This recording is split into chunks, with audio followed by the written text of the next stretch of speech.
Hey guys, welcome to another class. In the English language, there are so many phrases that we overuse. Like, I don't like it. Oh, it's amazing. Oh, it's interesting. I don't know. Nice to meet you. These phrases are perfectly okay to use, but sometimes we want to make our speech more diversified. We want to speak with different phrases. We want to use other words. Today we're going to have a longer class where we're going to talk about those phrases that are widely overused, and we're going to talk about alternatives that you can use to make your English more diverse. Just compare these two phrases. I don't like it versus it drives me crazy. There is so much more emotion in the second option. So let's dig deeper into this class. What I ask you to do when you like some particular phrase, make a sentence with it in the comments down below, because this will help your brain memorize this phrase and learn how to use it in a context. So make sure to watch this class up to the very end and write down your favorite phrases in the comments down below. Hey guys, welcome to Lingua Marina. It is nice to meet you. Or is it nice to see you? This is the phrase that we tend to overuse. So in this video, we're going to talk about other ways you can say nice to see you or nice to meet you. But before we go into the other phrases, let me explain something to you. When you say nice to meet you in English, that means that you see someone for the first time. And this is actually when you introduce yourself to them, when you learn about their name and who they are. I know that in some languages, when you say meet someone, you actually mean that you were hanging out with them. In English, you need to say meet for dinner or meet for lunch. Do you want to meet for lunch? In case you want to say that you want to hang out with this person. Because if you say I want to meet you, this would mean that you would like to meet that person for the first time. So be really careful. I would like to meet you there. I would like to meet you for lunch. I would like to meet you for dinner, for coffee. That implies that you know a person and you want to hang out. When you meet someone, you learn their name, you're like, oh, great. And this is basically the only circumstance when you say it's nice to meet you, because you met them for the first time. Nice to meet you. Now, another mistake that people make because they confuse this word meet is when they hang out with someone for many times and then they spend another dinner together, and in the end they say it was nice to meet you. That's, again, might sound really weird because you only say it's nice to meet you when you first met that person, but you can say it was nice to see you. So, It was nice to see you. it was nice to see you too. Which totally makes sense in this situation. But these two phrases are very basic, and because on this channel I like to dig deeper into language, I like to explore where we can go with different phrases. We're gonna talk about ways to replace those two. Because this video is about meeting people for the first time, your task is to comment down below which city are you watching from. Now start commenting and let's start learning. Now let's start with a phrase either great to meet you or glad to meet you. Hi, I'm Anna. I think we're in the same creative writing class. Oh yeah, hi, I'm Marina. Great to meet you. Great to meet you too. If you want to sound more British, use word lovely. I think British people just love this word. I remember my British friends would always say, lovely cup of tea, what a lovely trip. It's just this word that is widely used by the British people. So, British people like to say it was lovely to meet you or lovely meeting you. Well, it was lovely to meet you. It was lovely meeting you in person. Basically, what you can do with this phrase is put any adjective that you like. Good to meet you, lovely to meet you, wonderful to meet you, nice to meet you. And this way you make up as many phrases as you want. If you want to sound formal, you can say, pleasure meeting you. It was a pleasure to meet you. Whenever I say this phrase, I just imagine people wearing suits, shaking hands. Pleasure meeting you. Yeah, whenever we have a meeting at a bank or with an investment fund, pleasure meeting you. Very formal. Pleasure meeting you. It was a pleasure meeting you. We live in an era where everybody is on Zoom, virtual calls, and I do a lot of those, and I meet a lot of people through Zoom. People tend to wrap up those online meetings with a phrase, it was great connecting with you, because basically we connected through internet, through Zoom. And it's not really meeting, it is meeting, but I don't know, I miss in-person meetings. So I don't want to call this Zoom situation a situation where you actually meet a person.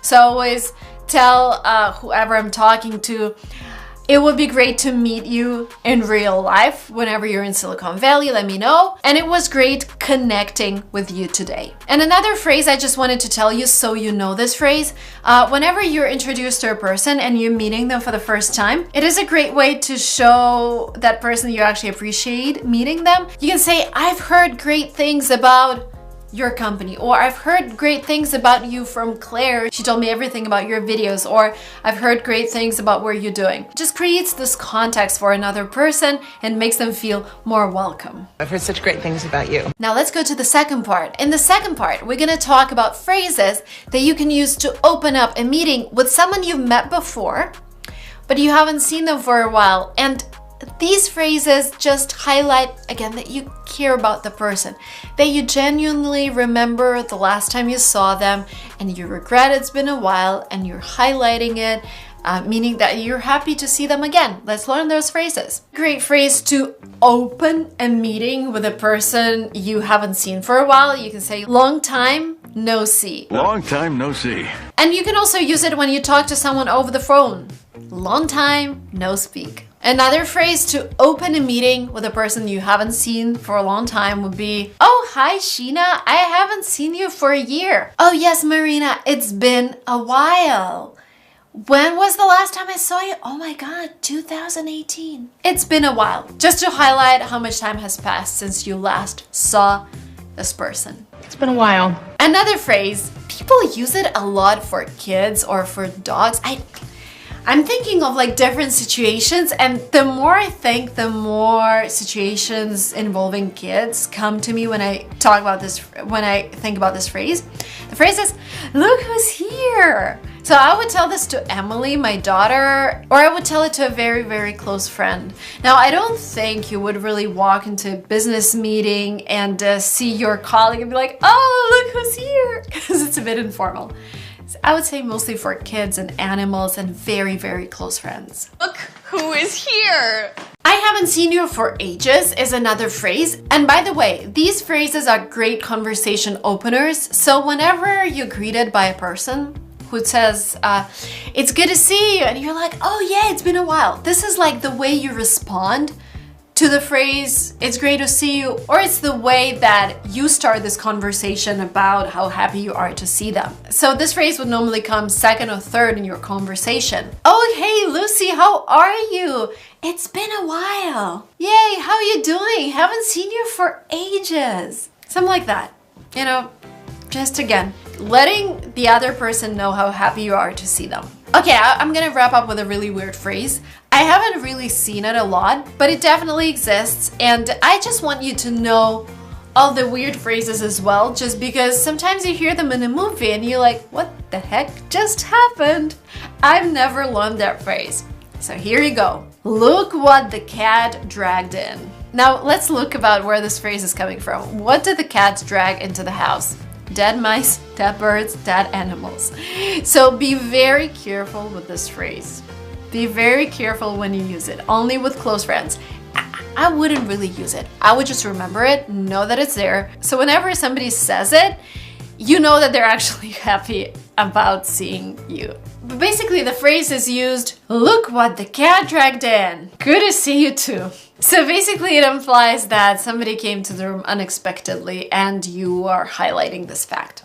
Well, look what the cat dragged in. In this video, we're gonna talk about the phrase you're welcome. This phrase is perfectly fine and people will understand what you mean. But if you want to sound more like a native speaker, if you want to make your speech more diversified, avoid saying you're welcome and use the phrases that I'm gonna give you in this video. If you're interested, continue watching. The way you act with your friends is different from the way you act in a professional setting. So when you're at work, instead of saying you're welcome, you can say these phrases. So we're going to talk about professional phrases. Alternatives to you're welcome. First, I am happy to be of assistance. For example, if your boss assigned a task for you and he says thank you for agreeing to perform it, you say, I am happy to be of assistance. We're happy to be of assistance. Imagine a colleague asks you to help them out with a project. and they say thank you, and instead of saying you're welcome, you say that's what good colleagues do. Another phrase, I'm here to help. You can again use this phrase when you talk to your boss or to your colleague, or if you have a happy customer who's like, oh, thank you so much for helping me buy this car. You're like, I am here to help. This is what I'm here for. I'm here to help you do things. I'm here to help. And number 4, my pleasure, which is good for actually any situation, but this is where you try to show a person that you actually enjoyed helping them. Pleasure. Honored to have helped. This phrase is used in a situation where somebody asks you to do something that you're not required to do. For example, your colleague has to go and pick up their kid from daycare, and they ask you to take their coat for them. And maybe you really wanted to work with that colleague, or maybe you wanted to help them a lot. So instead of saying you're welcome, you actually emphasize that this is something you really wanted to do and you're glad that this opportunity came along. So you say, honored to have helped. This was an honor for you. Let me know if I can help you in the future. This again shows that you're willing to go an extra step. So you're not just happy that you performed this task, you will be happy in the future if you would have an opportunity to help this person again. And the last but not the least, I'm running out of space. I'm gonna remove this. Number 7 would be, you would have done the same in my shoes. In my shoes is an idiom. It's an expression that means that if somebody else was in your situation, in your shoes, this is just a nice way to let a person know that you've done them a favor and that you think they would do the same for you. Okay, now let's go back to this informal environment when you're with your friends and they thank you for something, and the way you can reply is anytime. This is super informal, but again, shows that you're willing to help them whenever they want, anytime. Anytime. No need at all. This is again a replacement for you're welcome, means that no need to thank me at all because it was probably a pleasure for you or you just enjoy doing it. So no need at all. No need at all. Number 3, it was nothing. Like for example, I'm at home and I need someone to help me with hanging this whiteboard on the wall. So I call my neighbor, they come over, they help me. I'm like, well, thank you so much for taking your time and helping me hang this on the wall. And my neighbor says, it was nothing. Oh, don't worry. Like, it was super easy for me. I was happy to help. It was nothing. It was nothing. Don't worry about it. I would use this phrase when my friend paid for me and I go like, oh, let me Venmo you whatever you just paid. And Venmo is this app that we use in the US to send money to our friends. Let me Venmo you 15 bucks. And the friend replies, don't worry about it. Like it's an alternative to you're welcome, but it also means that no need for monetary thanks, no need to return money, or there is no need in giving me something. I did it for free. Don't worry about it. Don't worry about it. Another similar phrase, don't mention it. Again, I'm just thinking of a situation where I paid for my friend and he tells me, oh, let me give you 50 bucks back. I'll be like, don't even mention it. No, it was a gift. Like, you're welcome.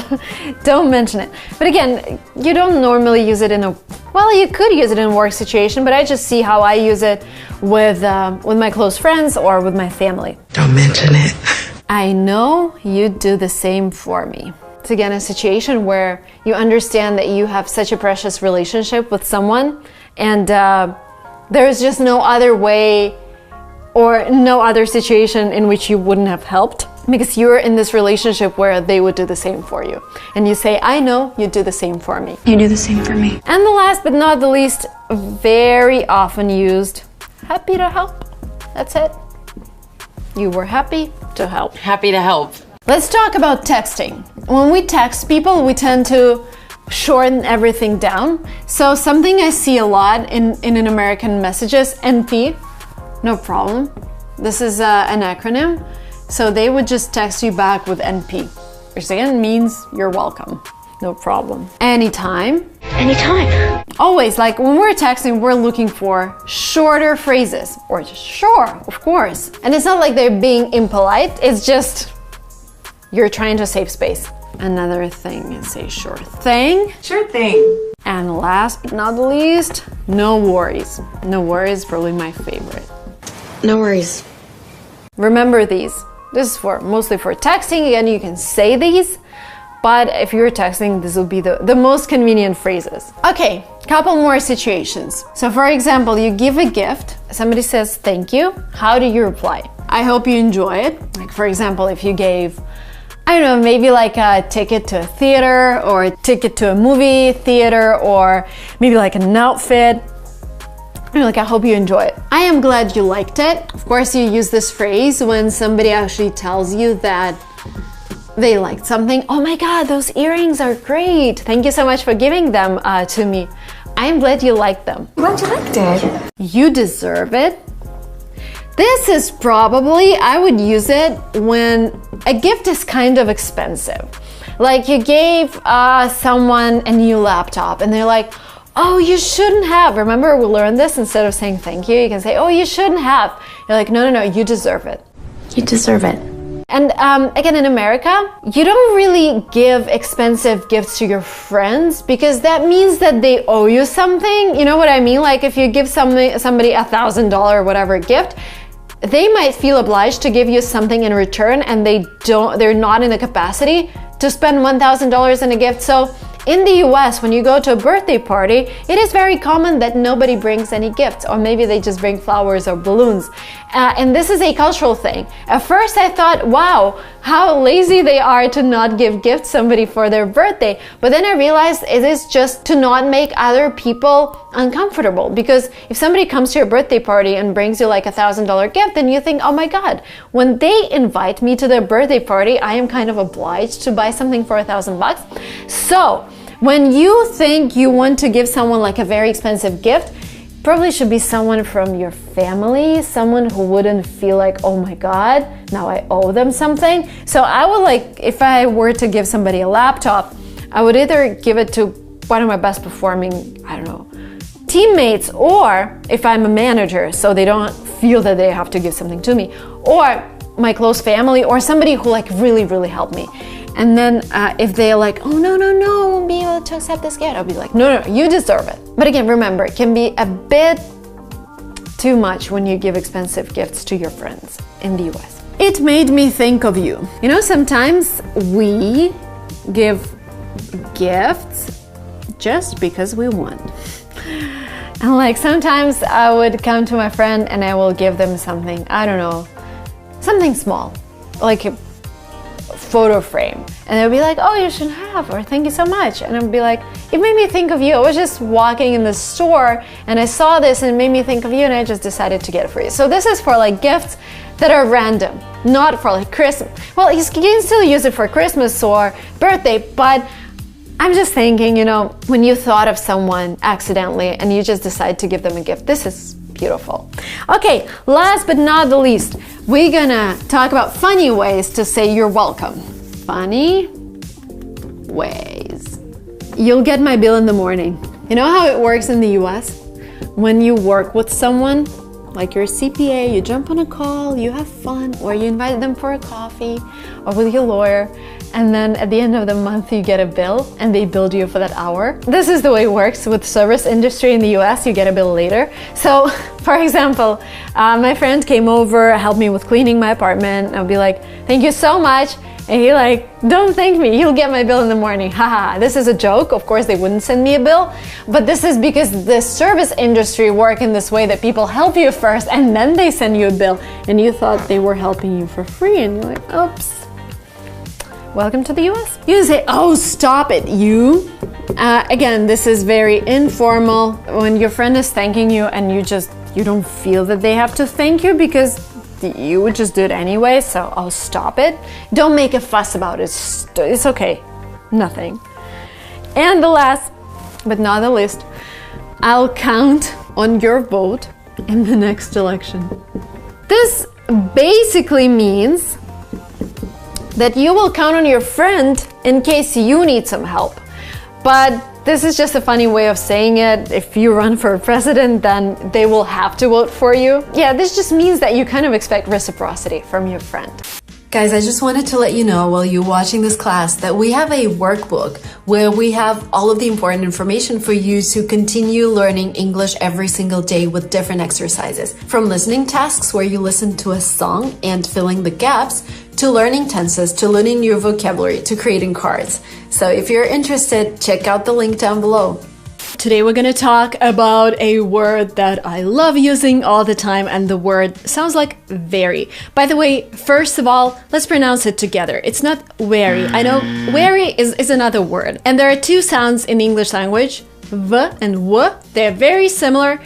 In the word very, we kind of touch our lip, a lower lip, with our upper teeth. So let's try together. Very. So now that you've learned how to pronounce the word very correctly, we're gonna actually try and get rid of it in our speech. Not like completely rid of it.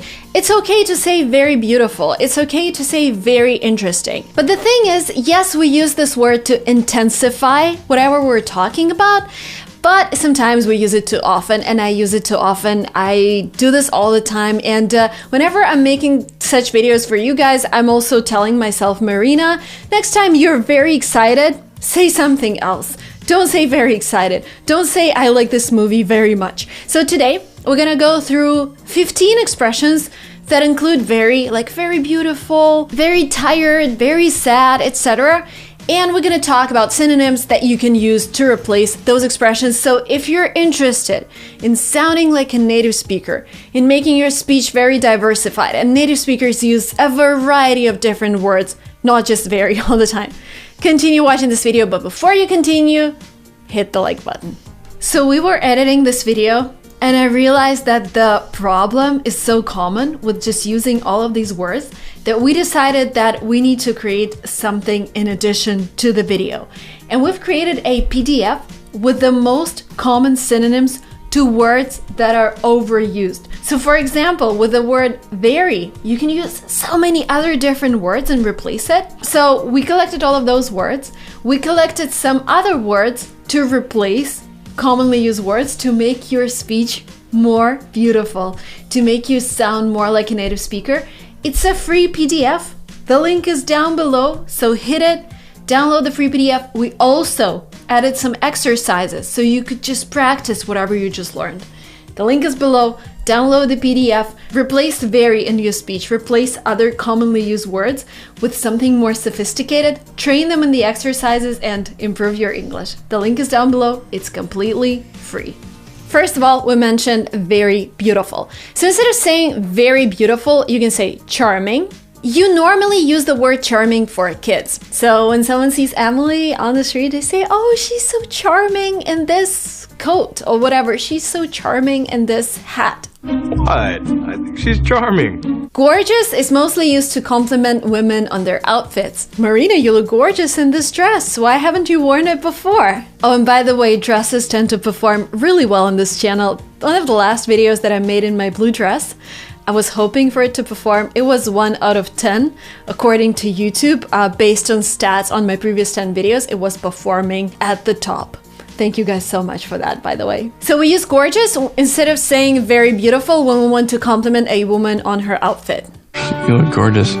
Another word that you can use is stunning. Marina, you look stunning in this dress. You look stunning. Okay, enough with compliments. Let's go to the next phrase. Very tired. So last Friday, I made 6 videos in a day and I was very tired. That sounds boring. You can say I was exhausted. Oh my god, I had to work so much last week. I was exhausted by the end of the week. You can even intensify the word exhausted with completely. You can say I was completely exhausted by the end of last week. I'm exhausted. Exhausted? Very sad. Again, you know, basic phrase for a student who has been learning English for like 3 years. I'm very sad about our divorce. If you want to sound like a native, you would say, he was heartbroken after his divorce. He was heartbroken. Or, he was devastated after his company went bankrupt. She was devastated. You see, it's just a completely, well, it's not a different meaning. You can still say very sad, But devastated means he was so sad, he probably stopped eating, stopped going out with friends, and that was a real tragedy in his life. So devastating or heartbroken, they have different meanings, but they show more meaning when you use them. Very happy. Again, this is something a 3 to 4 year old would use here in the US, I guess. Very happy, very basic. You can say, I'm thrilled. Oh my God, I am thrilled to see you. I haven't seen you in a while. Thrilled means very happy. Uber happy, extremely happy. Yes, I'm thrilled. I also like the expression on cloud 9. That means very happy. I was on cloud 9 when Dima proposed to me. When we decided to get married, I was on cloud 9. Means I was very happy. Are you literally on cloud 9 right now? Delighted. You will be delighted about something I'm going to tell you right now, which means you're going to be really happy. Delighted. I'd be delighted. By the way, you would be delighted to know that we've upgraded our intermediate to advanced marathon. And intermediate to advanced marathon is a 30-day course recorded by me and another professional teacher, Vania, who speaks like an American, though he's not American, but he's going to teach you how to do that.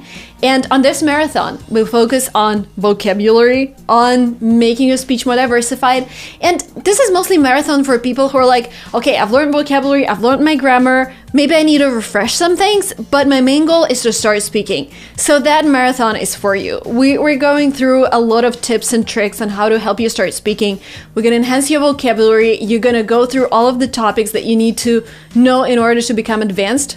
The link will be below with a special promo code for everyone who's watching this video. You will be delighted when you take this course. We had thousands of students who've taken this course and the feedback has been the most amazing. So highly, highly recommended. The link will be below. Now the next phrase would be very surprised. And instead of saying, Marina, I was very surprised when I took your course because it was so good, you can say, Marina, I was amazed by the course. By the way, if you guys have taken the course, please comment down below what you think of it. And by the way, if you want to read more reviews about LinguaTrip and the courses, type in LinguaTrip Trustpilot and you will see hundreds of reviews. Another way to replace very surprised would be astonished. Over 50% of students who've taken the course said they were astonished with it. I am astonished. Very small. Again, super basic. Instead of saying very small, you can say tiny. She refused to eat even a tiny piece of cake because she was on a diet. Minuscule is another great word to use, very advanced. The chances of winning a lottery are minuscule. That means they're very small, almost non-existent. The chances are always minuscule. Very big. Very big, again, very basic. Instead of saying very big, of course, you can say huge. It was a huge mistake. New York is a huge city. Huge mistake. LA is a huge city. If you imagine like Los Angeles, if you think it's a city, it's actually a lot of small towns. And there are highways between them. I was surprised when I came to LA and I realized how huge it is. Because I thought it was like a typical American city with a downtown and then suburbs. No, you have Beverly Hills, has its own downtown. You have Santa Monica, has its own downtown. Venice Beach, Hollywood, Burbank, Playa Vista, like all of the different towns, they have their own downtown. They have their own suburbs and all of them together are LA. And it would take you maybe like 3 hours to go from one end of LA to another end of LA. It's like crazy. It's a huge city. Or you can also say it's a giant city. Los Angeles is a giant city. Giant coffee. When we're talking about somebody's achievements, the word tremendous will be very suitable. Very suitable. She has achieved tremendous success by starting her own company. Tremendous.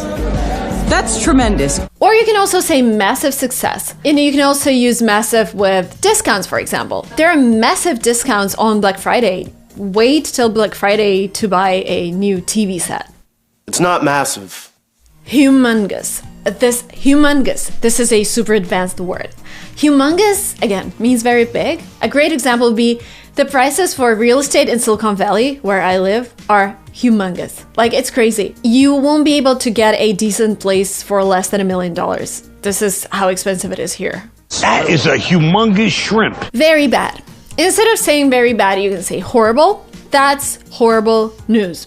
That's horrible. Terrible. It looks like he's having a terrible day. That was a terrible day. Horrendous. Horrendous. This is like super bad, very bad, extremely bad. There was a horrendous accident down the street. That means, you know, something really bad happened. Sounds horrendous. Awful. Someone tells you, I just got fired, and you can say, oh my god, that is awful. I'm so sorry for you. This is awful. Very difficult. Can you imagine, like, when we're talking to people, we use very so many times, and there are so many other amazing synonyms that we can use to make our speech diversified. So I'm just hoping you're writing things down. Very difficult, you can say challenging. Learning English is very difficult. Learning English is challenging. And I like the word challenging because with very difficult, I think it's like you're giving up. It's very difficult. I don't like it. With the word challenging, you're like, it's challenging and I like it. It's another experience, another challenging my life. I'm learning English. Challenging. Or you can also say demanding. Again, like for example, you as a parent, you might say she's a very difficult child, but it's not like you're struggling. You just understand that your child is special and you can say, my child is very demanding. She needs a lot of attention. She's at that age when she wants to be around mommy and daddy, so she's really demanding of her time. She really needs attention. Because you won't say very difficult, but people understand that it's difficult for you. But at the same time, you're not saying very difficult. So you see, it's not just about replacing the word. It's about giving some context by just using a synonym. Demanding. Very simple. Again, very simple, sounds very basic. You can say straightforward. This is a straightforward task. Nothing to think of. It's very straightforward. Or you can use a piece of cake. Remember, that's an idiom. I hope you've been watching me for a while. By the way, guys, comment down below how long have you been watching this channel? Like, I'm curious to know, because I think with anything, people come and go all the time. But I wonder, like, who stayed here the longest? Like, when did you start watching this channel and how long have you been doing it? Comment down below. That's very interesting. Nobody says that learning English is a piece of cake. Nobody says it's easy, but it's very rewarding. Once you master it, there's the whole new world. Courses in English, education, travel, work. Very smart. Remember, smart in British is beautiful. Like, you look smart. That means you look beautiful. In the US, we use smart for clever. So teaching, I'm speaking American English. I remember British English, but I try to use American. So instead of saying smart, you can say witty. Your daughter is really witty. You're so witty. You can say brilliant. Collins brothers are brilliant entrepreneurs. They started a company called Stripe, which is a payment processor. Brilliant. Or intelligent. Your brother is a very intelligent man. He has graduated from Harvard University. You're an intelligent man. Instead of saying very important, you can say crucial. Money is a crucial part of our lives. Because it matters, right? It's a crucial moment. Essential. It is essential to start investing as soon as possible, to take advantage of the compound interest, and to retire in safety. Are they essential? Vital is very close to like super important. Having regular checkups is vital, because otherwise you can miss a serious disease. But it is vital. Instead of saying very interesting, you can say fascinating. I found this TV show extremely fascinating. By the way, if you're looking for movie recommendations, I would highly recommend Netflix's I Care a Lot. This is like one of the best movies I've watched in the past few years. Fascinating. Or captivating. This Netflix movie is captivating. I love captivating things. Very hungry. I always say I'm starving. Oh my god, guys, I'm starving. Let's go and have some food. Because I'm pregnant. I'm starving all the time. I'm starving. She's starving. Famished is like extremely hungry. I am famished. I could eat a horse. Come on, I'm famished. By the way, I could eat a horse is also an idiom. It means you can just eat a lot. Doesn't mean you will be eating a horse. Ravenous is also something that relates to being very hungry. I was ravenous on Friday after filming all the videos. I'm not ravenous. And the last but not the least, very angry. Instead of saying very angry, you can say, I am furious. Oh my god, I'm furious about him not coming to my birthday party. I was expecting him. I'm furious. Or you can say mad. Are you still mad at me because I didn't come to your birthday party? Today, we're gonna talk about replacing a phrase, for example, in your vocabulary, because this is another phrase that we use all the time. For example. I remember I heard for instance for the first time when I was back at school, and I was like, well, for instance doesn't sound very natural just because I heard it for the first time. And then I just started to realize that people use it more and more often than I expected. So the first phrase that you can use to replace for example is for instance. Basically has absolutely the same meaning as for example. An example of using for instance: my friend loves to eat chocolate. For instance, he ate 2 chocolate bars today. For instance. E.g. exempli gratia, whatever. This is Latin. I don't know Latin. But this e.g., this contraction is used in written English. So whenever you encounter a text and it says e.g., you just read for example, or you can also say e.g. People just say e.g. But if you want to be 100% correct, or if you want to sound smoother, because e.g. does sound a little like, I don't know, it sounds like it's written. So whenever you're reading a text, you see e.g., that means for example. Such as. This phrase is also used to replace for example, but it has some specific meaning. So basically such as normally introduces a list of things. Let me give you an example. This summer, I would like to visit some European countries such as France, Italy, and Monaco. So if you have more than one object after such as, you need to separate such as from the rest of a sentence by a comma. So you will have, I want to visit some European countries this summer, comma, such as France, comma, Italy, comma, and Monaco.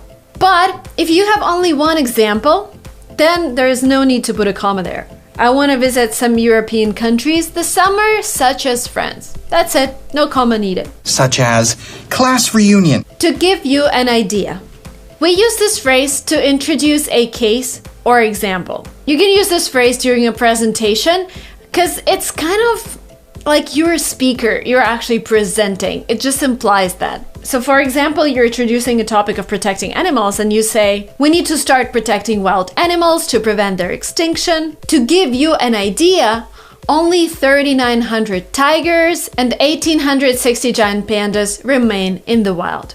So to give you an idea is like this presentation where you introduce examples of what you just said. Imagine is another phrase that is used to replace for example. So in this case, when you use imagine, you want the person to feel what you're talking about. I love working from home. Imagine spending morning, afternoon, and evening with your baby without having to commute, and then having those 2 or 3 quiet hours in the office, again, without having to commute. Of course, if you have a home office. This imagine just makes the situation more relatable. Imagine. A very similar phrase to imagine in terms of what it means is the phrase picture this. Americans use it a lot. So, for example, for instance, you need to know how to perform a CPR. Picture this. Somebody loses consciousness and you don't know what to do. Like this picture this makes a person actually think about the situation when somebody faints in front of them and they don't know what to do. So CPR is like this heart massage and when you help a person breathe. We did this course. I took like a class before having my first kid. Just a useful skill. I would suggest you guys watch some videos just in case. You know, it never hurts to know that. It's not a very sophisticated technique, but it is something that can save lives. So go ahead and watch some CPR classes. Another way to work on your English, by the way. Picture this. Say that. Say that is also used to illustrate a hypothetical situation. It is important to have a first aid kit in your car. Say that you're away from home, something happens, and you don't have anything to help you in an emergency. To name a few, this phrase suggests that you have a lot of examples. Let me give you an example. I've traveled a lot by the age of 25. I went to Brazil, United States, Ukraine, Russia, Italy, France, Azerbaijan, Kazakhstan, to name a few. So to name a few, that means, you know, you have a list that would continue longer. And also, one thing to remember, to name a few would normally be at the end of the sentence, separated by the comma. To name a few. To illustrate or as an illustration. If you watch my TOEFL videos, to illustrate is a phrase that I used a lot in my templates, both for writing and speaking, because this is just another way to say, for example, and if you're taking a test, it is really important to replace all of the words because you get additional scores for using different phrases for diversified vocabulary. So there is a speaking task in TOEFL where you would have a text about some particular phenomenon, and then you will have a professor talking about an example of that phenomenon. Like, for example, I don't know, they would have like animals who live in the Arctic, and then a professor would talk about polar bears. And you can say that the article talks about animals who live in the Arctic, and this is the way they survive there. To illustrate the way they survive, the professor uses the example of a polar bear. Or you can also say, as an illustration, my sons really get on well. As an illustration, they are 5 years apart, but they always spend time together. To show you what I mean, this is really an informal phrase. And let me give you an example. Thumbnails are really important for a video. To show you what I mean, here are 2 thumbnails. Which one do you think performed better? Consider a situation in which, again, this is a more formal phrase, and this is where you would ask a person to imagine something happening. It is great to prepare meals in advance. Consider a situation in which you get back home late from work and you have nothing to eat. How good it would be to have prepared meals in your fridge. Case in point. This phrase replaces for example and also helps you prove what you mean. Our technology is really one of the best. Case in point, our clients attract 5x more customers. Case in point. A very similar phrase to that is as proof. My diet is really effective. As proof, I lost 5 pounds in the past few weeks. And the last but not the least, in particular, is a phrase that helps you emphasize something. I really like my job. In particular, I really like to get feedback from you guys. Pausing here to remind you to take breaks when you're studying, to remind you to take notes, to remind you to try to practice every single word that you just learned, to show you beautiful California for some motivation, and also just a reminder that we have a workbook. It is not too expensive. It is something that will keep you busy with English every single day. So if you want to continue learning English with me, the link will be down below. Thank you. How was your day today? Okay. How was your lunch today? Okay. What's the weather like today? Okay. Fast forward. How was your day today? Very good, actually. I went to the gym and did 4 calls, so amazing, very productive. How was your lunch today? It's pretty healthy, actually. I ate chicken wrap and the rice, so it's good.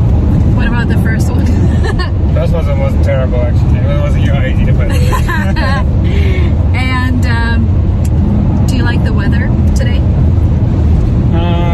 Yeah, it's good. It's not warm, not hot, so it's fine. You see how emotional you get and how many details you get from a conversation when you avoid saying okay. Hey guys, let's talk about replacing the word okay. The word that I use all the time, the word that you probably use all the time, and this word has actually 10 different meanings in the Cambridge Dictionary, which means there are 10 different aspects of it, and we can think about this word in 10 different ways, and we can think about alternatives that we can use to replace this word in our speech. So if you've ever noticed that you're playing okay, okay, okay every single time, then continue watching this video. It's going to be very useful. Meaning number 1, we use okay to agree with something. And sometimes we can just say yes, yep, yeah. This is what a lot of native speakers use. Can you give me a phone number? Yeah. And you go with the phone number. Yeah. Another expression that I really like is sure thing. I think it's very American, very kind of native speaker-ish. Can you finish by tomorrow? Sure thing. Sure thing. Another expression that you can use, sounds good to me. When you wrap up the meeting, you can say, hey, do you want to meet next week again? And you're like, sounds good to me. Again, this is an alternative to okay. Sounds good to me. You could have said okay, but sounds good to me is kind of, it tells the other person that you are excited about it. Sounds good to me. Because okay can be a little like passive. do you want to meet next week? Okay. Like, okay. Okay. Sometimes they would even like ask you back whether you actually want to do this or not. So sounds good to me is a lot more affirmative in this case. Sometimes you agree, but you agree 100%. And you say, my thoughts exactly. Marina, this dress suits you really well. And if I say okay, again, it's a little faster, like, okay, whatever. But if I say my thoughts exactly, that means yes. When I was buying it, I was like, oh my God, this is such an amazing dress. Thank you so much. My thoughts exactly. Another phrase that you can use is, why not? Do you want to go out tonight? Why not?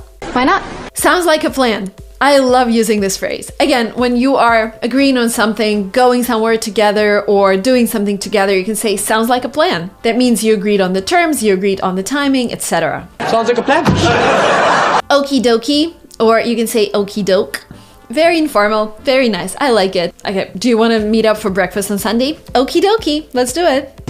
Okie dokie. The second meaning of the word okay is actually giving permission. If somebody asks you, can I borrow your phone? You can say okay, but you can also say other phrases and words. You can say sure, grab it. Sure. You can say absolutely. Absolutely is actually when you owe something to someone and they ask for a favor and you've been waiting to do this favor. So for example, I borrowed one of my friend's car and then he wants to borrow mine and I say, absolutely, please borrow my car because I've been waiting for you to ask me for this. Absolutely. Absolutely. Certainly. Can you lend me some money? Certainly. Certainly. All right is also another word that you can use. Let's look at an example. Can I take a rain check on our meeting this weekend? All right. I don't know if you remember, guys, but in one of my videos, we actually talked about having a rain check on something. That's an idiom. You can't really translate it. I don't know, maybe it translates to some languages. This actually means that you cannot accept the invitation right now, but you would be willing to do it a little later. So when somebody says, can I have a rain check on our meeting this weekend? That means, can we actually cancel it and reschedule for a later date, sometimes later? And you say, all right, or you say, okay, if you agree. Can I take a rain check? Fine by me is also another expression to replace okay when you agree with something. Fine by me, you? Fine by me. And the last one is also one of my favorites. It's by all means. That means you absolutely agree. By all means, borrow my car, take my money, take whatever you want. By all means. By all means. The third case of using okay is actually asking for permission. When we say, is that okay? We're asking for permission, but we can also use other phrases. We can say, is that all right? Is that all right? Or another one that I really, really like. Is it fine by you? So you're kind of running it by something. Is it fine by you that I skip our meeting tomorrow? Another phrase, going to work out. I want to change our logo. Is it going to work out? And a very formal replacement for okay is acceptable. I want to take a week off work. Is that acceptable in this company? So it's like you're asking your boss. Another circumstance where we use okay all the time is when we talk about ourselves. I'm okay today. I am fine. So a couple words that would help you replace okay in this case are not that bad. Not that bad. Good enough. Good enough. Fine. Fine. And all right. All right. So all of them are pretty basic and easy to remember. Another interesting usage of the word okay is actually changing the subject. So an example would be when you start a phrase with the word okay and then you introduce something else. Like, for example, you were talking about starting a company and you're talking to your friend and your friend is like, okay, here's what you need to start a company. Because before that, you actually decided that you're going to start a company. So with this okay, you are introducing a new topic in the conversation. You're introducing like a new paragraph in the conversation. The word okay in this case can be replaced by now. Now, let's talk about our plans for the weekend. Now, let's talk about your father. All right. Let's talk about starting the company. And please pay attention that in this case, it's like an introductory word in the sentence. So we have to put a comma after it. All right, let's talk about clothing. Check it out. I've got more than 3.5 million followers on this channel. Thank you. Thank you guys, by the way, for watching and subscribing and sharing my content with your friends. Look here. This is what you need to start a company. You need to incorporate, you need to start a bank account, etc., etc. So these are the words that can replace okay when you're introducing something else in your conversation. We went through 5 most common usage examples of the word okay, and we learned how to replace them. As always, guys, if you want to continue learning English with me, please subscribe to this channel. Please download my workbook, English Language Workbook, 180 pages of useful content for English learners, including tables on tenses, grammar exercises, cards that you can cut out and use to memorize words, different listening exercises. So this is something that will be useful for any language learner who's watching my videos. The link will be down below. Thank you so much, guys, for watching this video up to the very end, and I hope to see you very soon in my next videos. I release them weekly, so see you in the next class. Meanwhile, please practice English by watching movies, by watching other English-speaking YouTubers, and by talking to yourself in English. Today we're going to talk about the 22nd most used word in English, and as you might have guessed, this word is but. We use but all the time, when we speak, when we write. However, if you find yourself using but too often, you might want to watch this video up to the very end, because I'm going to provide you with some alternatives. And what you've noticed already is that I could have said but if you find yourself using the word but very often. I used however, and however is one of the ways to replace the word but and sound more like a native speaker and sound more beautiful in English. So let's start. But before we start, make sure that you subscribe to this channel and like this video, because you know what my goal is? There are so many channels here on YouTube teaching English, and if you compare by the number of subscribers, I'm number 6. I want to be top 3. Help me to get into top 3. I think we have all chances with you guys. So if you subscribe to this channel and share it with your friends, this would really, really help me accomplish my internal goal. The word but is one of the coordinating conjunctions in the English language. The other ones that you might know are and, or, so, for, nor, and yet. But is used to contrast 2 parts of a sentence that are different in some way. So let me go straight to an example. I liked the dinner, but I didn't like the dessert. So we're contrasting. In the first part of the sentence, you're saying you enjoyed dinner, but in the second part, you're contrasting it with the fact that you didn't like the dessert. So the first way to replace but is to use the word yet. And yet is another coordinator that we talked about already. I liked the dinner, yet I didn't like the dessert. Yet. And because they're both coordinating conjunctions, you don't really have to change anything about the sentence. You just replace but with yet, and here you go. You already sound more interesting. Although, though, even though. Another way to replace but. Let's stick to our example to make it easier. I liked the dinner, although I didn't like the dessert. I liked the dinner, though I didn't like the dessert.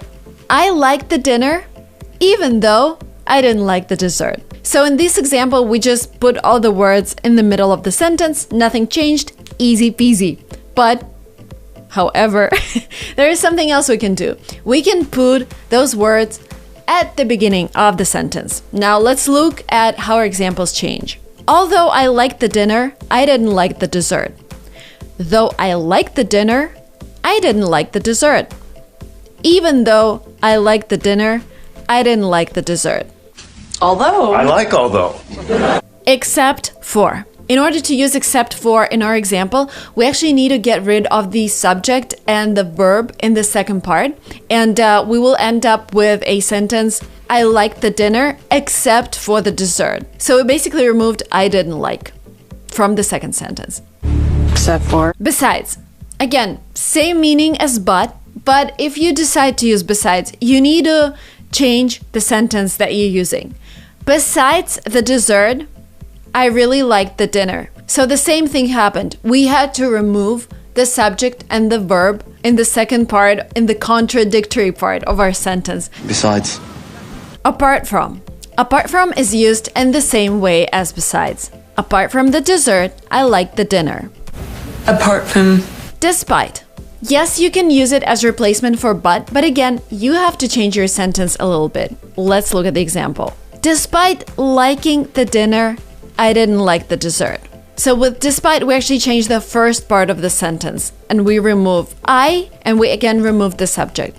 Despite recent events. However, We use however to show that something we're saying now contrasts with something we've said before, and you can't really use it, well, you can, but ideally you use it in a separate sentence. I really like the dinner, however, I didn't like the dessert. So you can either use semicolon, because semicolon kind of tells you that these are actually two separate thoughts.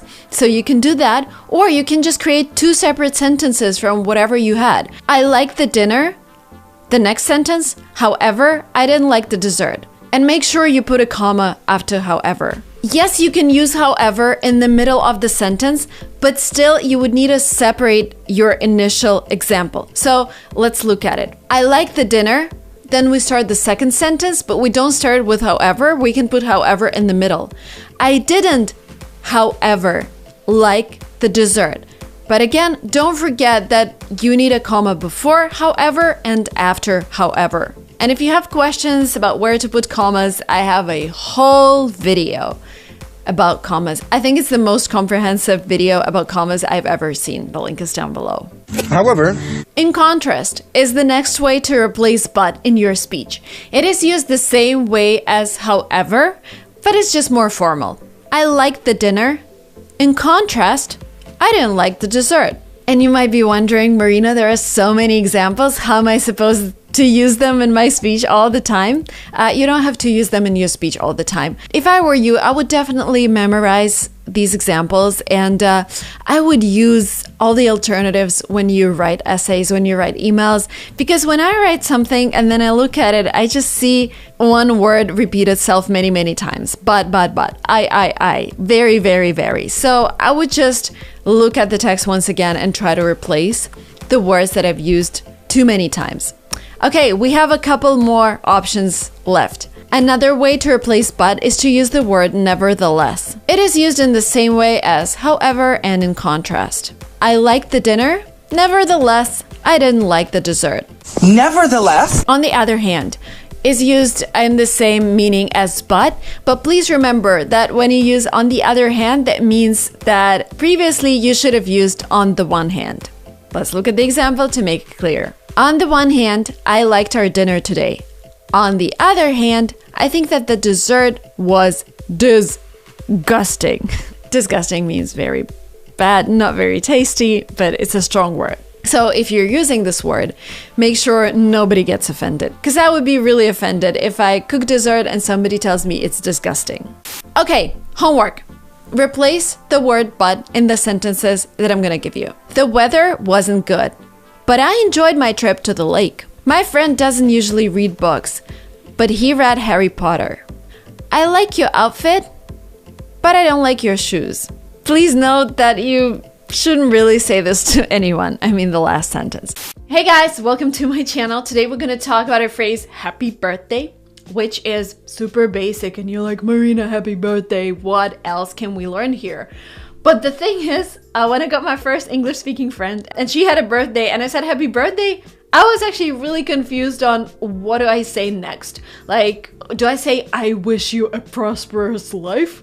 Or I wish that everything goes well with you? Like, I was like, what do I say? So we're gonna talk about phrases that you can use instead of happy birthday, and we're also gonna talk about phrases to continue happy birthday, because you don't want to just say happy birthday if it's your close friend. You want to wish them something, you want to make it special. So this video is about birthdays. If by the way you have a birthday this week and you're watching this video, happy birthday. Let me know down in the comments below if it's your birthday. Okay, let's do it. First of all, if you think that you can say congratulations to a person who has a birthday, that means you haven't watched all of my videos, which is really, really bad, because we talked about this. Congratulations is a phrase that is used to congratulate a person on their achievement.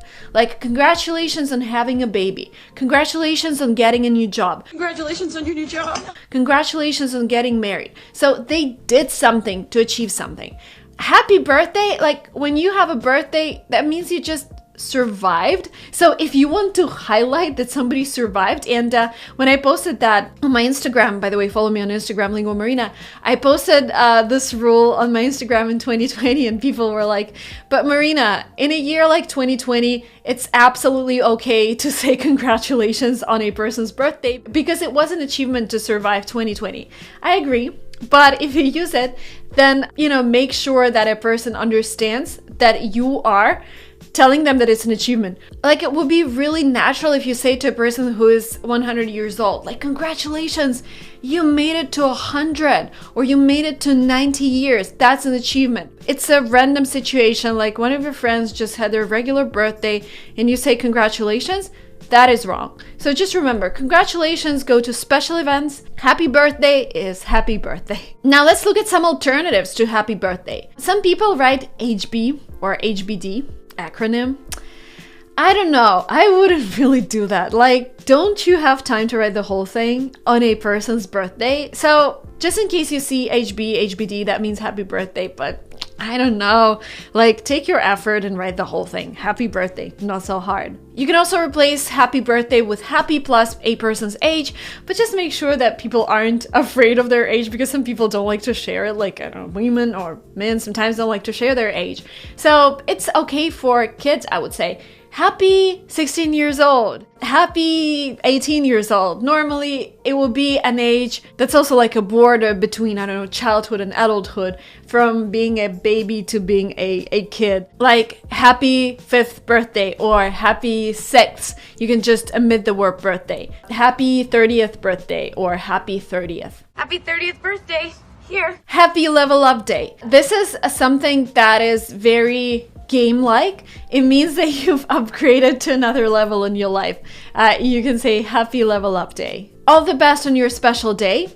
This phrase incorporates both happy birthday and some wishes, so you can just use this one phrase to replace everything. All the best on your special day. Another phrase that people use here is many happy returns. That actually means happy birthday and you wishing this person to have many birthdays in the future. Many happy returns. And you can also say have a smashing birthday. That means, again, happy birthday and have a great day, have a smashing day. If a year was tough, like 2020, you can say, what a year. It was tough, but you made it. The best things in life are yet to come. You can use this phrase to just highlight that life continues and there are so many amazing events in the future. And if you want to add some humor, and remember at the beginning we said that congratulations is only appropriate when it was a really hard year and it's actually achievement to survive, you can say congratulations on another year of skillful death evasion. But just make sure you're talking to a friend who would understand. Or you can say congratulations on surviving another year. But again, this is very informal. Now let's go through more phrases to extend your happy birthday phrase. I hope your celebration gives you many good memories. That means that you're wishing this person to have a great birthday party. I hope you have a fantastic day and a fantastic year to come. Hope you have an enjoyable birthday. This is a very basic phrase that a lot of my friends use. May your birthday be filled with laughter. You can start a lot of your wishes with may your upcoming year, may your birthday, may your day, may your life be filled with smiles. May your day be filled with gifts and presents that you were expecting. I wish you a happier birthday than anyone else has wished you. Like you really want to stand out and be better than other people wishing happy birthday to that person. A million magic wishes for you. Sending laughter and joy your way. Sending smiles your way, sending love your way. Another phrase that's very universal because you can replace whatever you're sending somebody's way. Sending happiness your way. If you want a phrase before you give a gift to someone, birthday gift, you can say, you always make me so happy, so today I want to make you as happy as possible. And then you introduce your gift. So this is why I'm taking you on a cruise. We're going to Miami. We're going to LA. I don't know, something that you came up with. Happy birthday to someone who really deserves a great day. This is a little impersonal. This is something you would put on a postcard. wishing you a happy birthday and hoping that you get everything you wished for. Again, this hoping, I hope you have a great day, hoping you get everything, hoping you enjoy the next year of your life. This is another way to introduce what you're actually wishing to that person. May your day be as awesome as you are. And the last but not the least, may all your wishes come true. Very basic, but very, very nice phrase. Today we're going to talk about a phrase, oh my God. Oh my God is a phrase that is used everywhere by native speakers, especially, and it's, in my opinion, I haven't analyzed that statistically, but a lot of young women use it all the time. And oh my God is this phrase that most of all means surprise.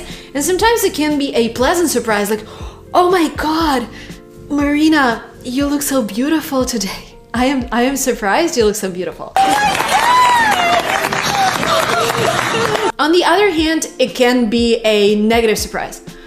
Oh my God, I forgot I have my TOEFL test tomorrow. Oh my God. And you're like, oh, what a shocking surprise. The purpose of this video is to replace oh my God in your speech and also make you acquainted with other phrases that people use, because there are a lot of phrases that resemble this phrase and they mean the same, but you might not recognize them straight away.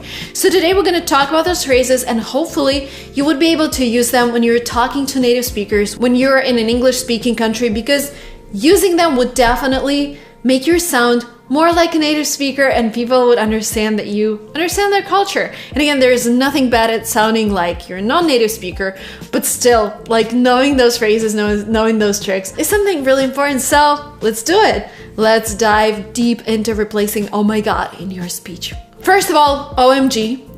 Whenever you see this abbreviation, OMG means oh my God. OMG, OMG. And people use it a lot when texting each other, and sometimes if you watch a lot of YouTube, I see a lot of those thumbnails where people like, and the thumbnail says, OMG. This means, oh my God.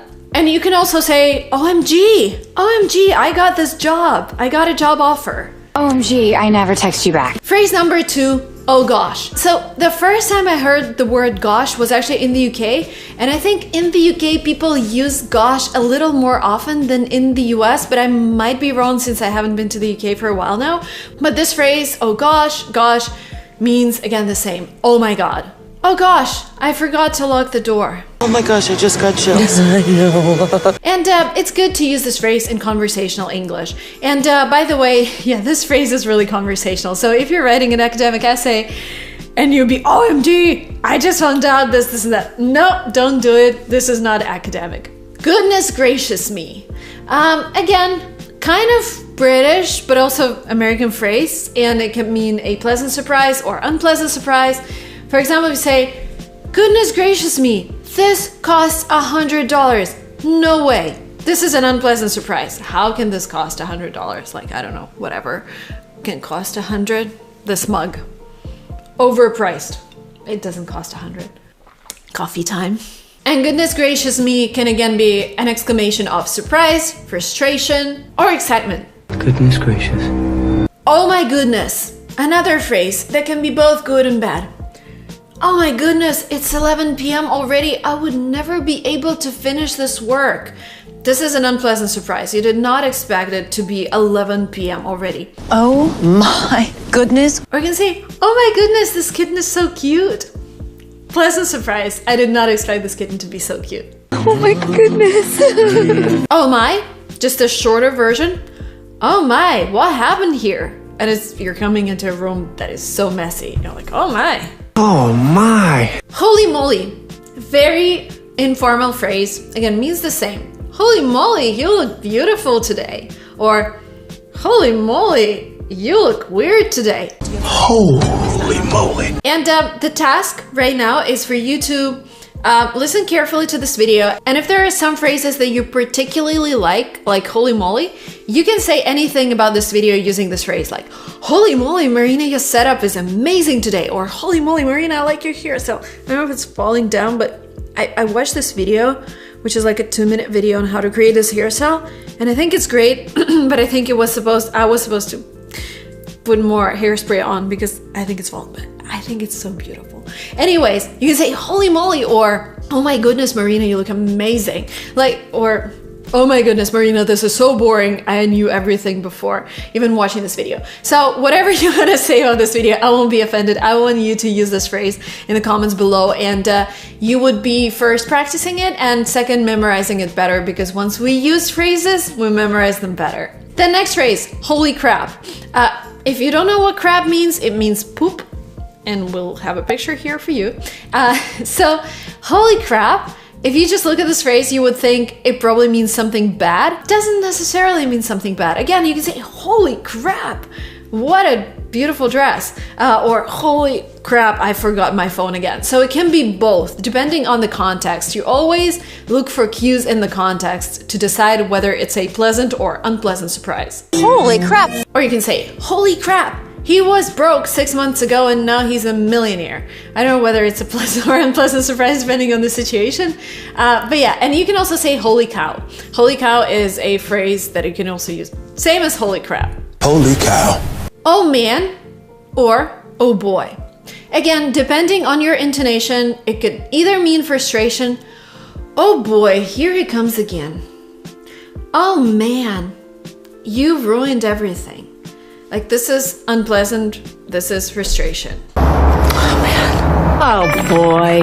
Or you can say, oh man, this is awesome. I love it. Completely different emotion, same phrase. Oh man, this is amazing, man. For heaven's sake. Now here, we mostly use this phrase when we're annoyed with someone or something. For heaven's sake, make a decision already. I'm tired of waiting. Oh, for heaven's sake. And you can also use for goodness sake, which would again mean the same. You are frustrated by someone. Goodness sake. When you want to express concern or disapproval, you can say, oh dear, don't tell me you ate the whole cake again. This means disapproval. Don't eat too much sugar. Oh dear. Good Lord or oh Lord. Good Lord or oh Lord. These phrases are used to, again, mostly express negative emotions. Like, oh Lord, when would this end? Or good Lord, when would this end? Good Lord. Gosh almighty. Gosh almighty is a phrase that is used when we're frustrated, excited, and surprised, just like, oh my god. Gosh almighty, I didn't expect this to happen. That was it for me for today, guys. As always, if you're looking to improve your vocabulary, if you're learning English and you're not yet subscribed to this channel, I don't know, like, this would be top 3 mistakes that you make in your English language if you're not yet subscribed. The red button is down below. Please hit the like button if you enjoyed this video. I'm looking forward to reading your comments using one of the exclamations that we used today. And if you want to learn more English with me, I have a workbook, over 180 pages of content in English with exercises, with practical things that you can do, with idioms, with 1,000 words that you need to know in English, with tables about tenses, with there are so many things in that workbook. And this is something that will be on your desk with you for a while, because whenever you feel the urge to learn English language, you will open this workbook and complete a couple of exercises or read something exciting. So the link is down below. Download the workbook. And again, thank you so much for watching this video. I will see you very soon in my next videos. Bye-bye. Thank you so much, guys, for watching this video up to the very end. I really hope this class was useful. Let me know what you think, and I'm looking forward to reading your comments with your favorite phrases that we learned today. Thank you so much, and see you soon in the next videos. Bye-bye.